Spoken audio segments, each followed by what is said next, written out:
What has the CFPB been up to recently? It's a whole lot. This is the Mortgage Banking live stream.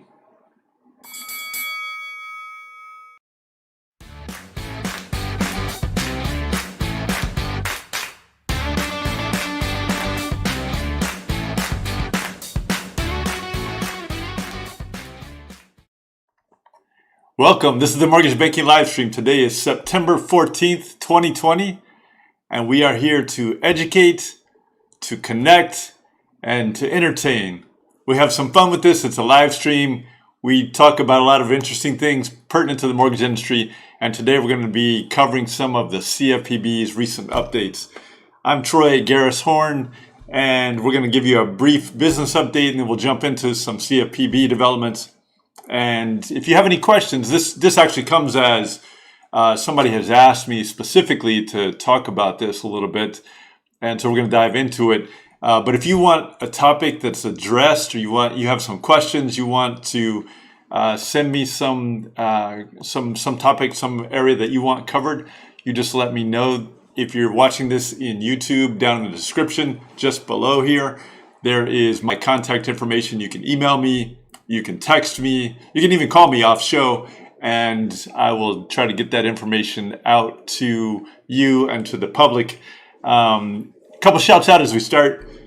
MBA Annual, October 19th to 21st. MBA, this is the National MBA. As people know, I love the National MBA. It's one of the chief advocacy organizations in our industry, and definitely this is a convention that is going to be a little different. It's going to be virtual, but it's the best that you can possibly, some of the best that you can possibly access, and true heroes over at the MBA in the sense of advocating for our industry. If you don't participate in MBA, the question is why? There's not a good answer. Texas MBA also holding its Mortgage Symposium and Reverse Mortgage Day, November 17th and 18th. This also is going to be virtual. Everybody is being careful. Everybody is scrambling and trying to put on the best content and presentations that they can possibly put together. And everyone's doing a fantastic job. Way different from back in the beginning of this pandemic when people were just trying to figure that out. And so this Texas MBA Mortgage Symposium should be really good as well. As people know, also I am very active in the Texas MBA. That is a fantastic organization as well, and it's at the state level, and it is very dynamic. Lots of good people to know, and that's an event that you won't want to miss. If you want information on how to register for these, just let me know, and I'll get that information over to you. A couple of things too. First of all, to Brent Duham and Jared Ty of Breaking Business Barriers. I was on their show last week, and Brent Duham is a longtime friend of mine. I was getting to know Jared as well. It's a great organization. They don't really focus on the mortgage industry specifically. Instead, they focus on how to break through barriers in the business world in all different aspects of various different industries. And we had a lot of fun. It was great to catch up with Brent. He's over at Loan Depot. And Brent, thank you very much. It was good to see you both. And Jared, looking forward to more and more great things from both you guys. Also, one other thanks to Rhiannon Bolin, who was on the Mortgage Banking live stream last week. Rhiannon and I had a great conversation. She's also a dear friend. She and Jeff Bolin both very active in the industry. Rhiannon over at MCT, and Rhiannon has been in this business for quite some time. She's actually part of a legacy in this business, and just a fantastic person. She heads up a lot of initiatives. Very active in Texas MBA, active elsewhere as well though, and heads up a lot of initiatives, including Texas Women Mortgage Bankers, which she helped spearhead, and just a fantastic organization. Even in this pandemic, they are active. They're putting together virtual presentations and networking functions, and something you would definitely want to be involved in. And then Jeff and Rhiannon both also find time somehow in their crazy schedules to be able to devote themselves to some charities as well. And just a superstar couple. We have a lot of those here in the industry, a lot of those here in Texas. And thank you, Rhiannon, for being on. Quick business update. Housing is strong. It is going through its usual cycle. And there's a lot of good information, a lot of good news that's coming out. I heard yet again today, CNBC was talking about some of the positive aspects of the housing market. And there's a lot of prognosticators, of course, but nothing like good hard facts. And mortgage applications are up close to 3% from the week prior. This information comes out of NBA, National MBA, same organization I talked about a minute ago. Just good news. Every once in a while, the loan apps will be down a little bit, up a little bit, but they are year over year, they are way above where they were. Sign of a good, strong housing finance market. And housing market, really, we talked last week about the NAHB data and that information also from NAR, and that data is all good as well. Shows a resilient housing market and continues to plug along. I'll tell you, as a lot of the people on this who watch this live stream know, so many jobs come out of or are related to the housing market that when housing is strong, America tends to be resilient and strong. And this is good news. There's a lot of pent-up demand still from before, and housing was going gangbusters before this pandemic ensued. But even so, there were a lot of bumps early on, but it's doing quite well. Now, I will say that mortgage credit availability is down, and this news is a little bit concerning, a little bit something to keep an eye on. Again, it's a little bit cyclical, so credit availability tends to go up and down a little bit, but down. In this latest survey, close to 5%. This information comes out of Ellie Mae, and so credit is tightening, and that's across all categories. So whether we're talking about government, conventional, jumbo, conforming, all categories that were tracked, the availability is down a little bit, and so something to keep an eye on, because that information, if that gets worse, can really signal something that needs to be addressed and could pose some problems for that very housing market that we were just talking about.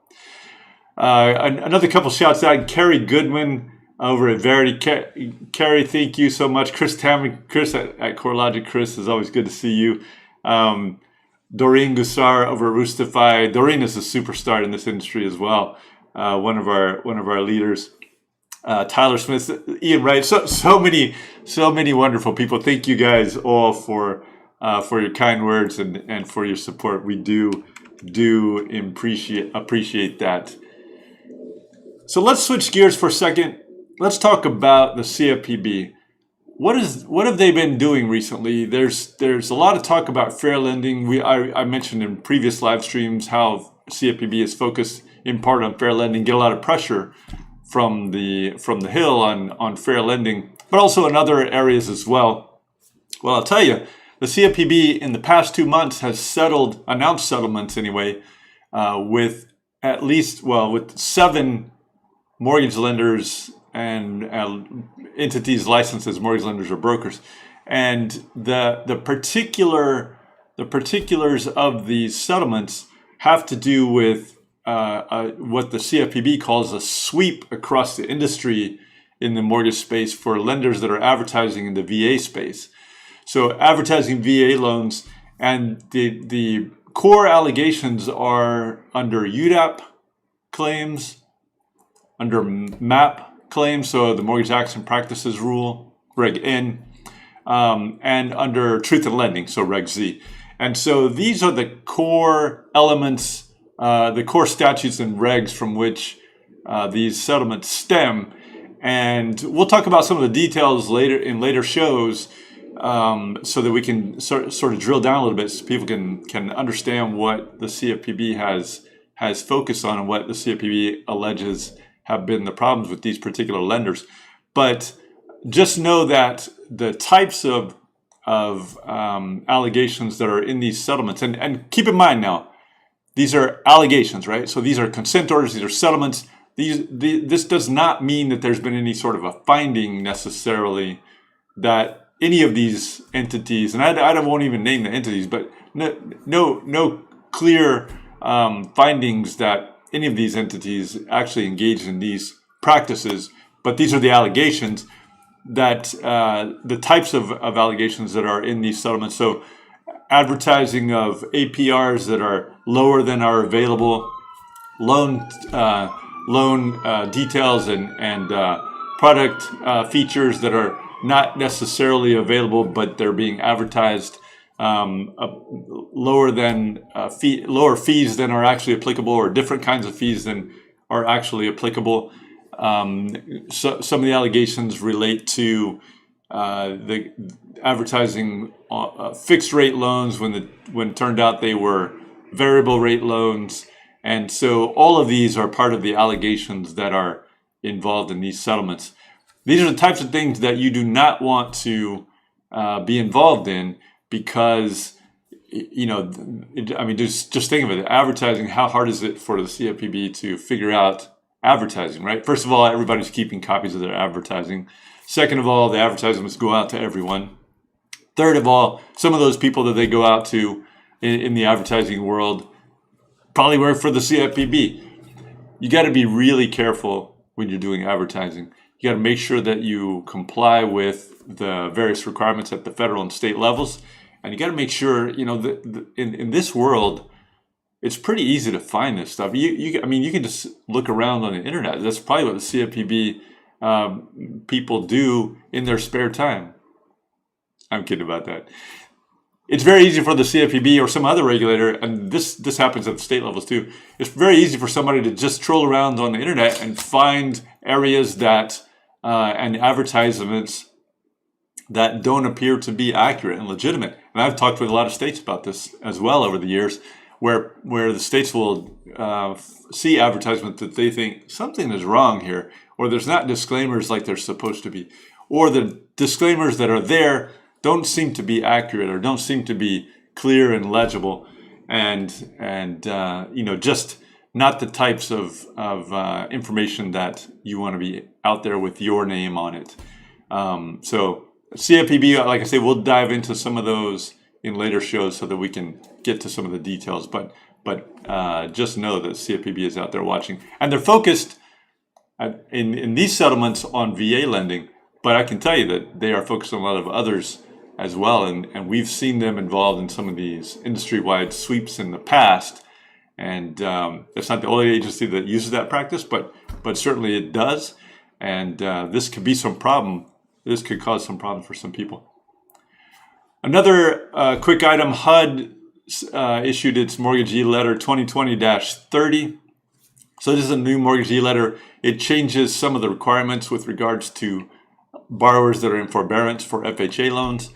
So you'll want to make sure you take a look at that. There have been some modifications there, and you will definitely want to make sure that your underwriting department and your compliance people take a look at that, especially in these times of forbearance. We have so many things going on. We have the pandemic itself. We have the hurricanes. There's another one yet off the coast. We have the fires out on the West Coast. There's a lot going on right now, and a lot of borrowers that are people as well that are feeling a lot of pain, and the regulators are doing what they can to try to accommodate and help out for that. But you want to make sure as a lender that you do business, but you do good business, keep yourself out of trouble.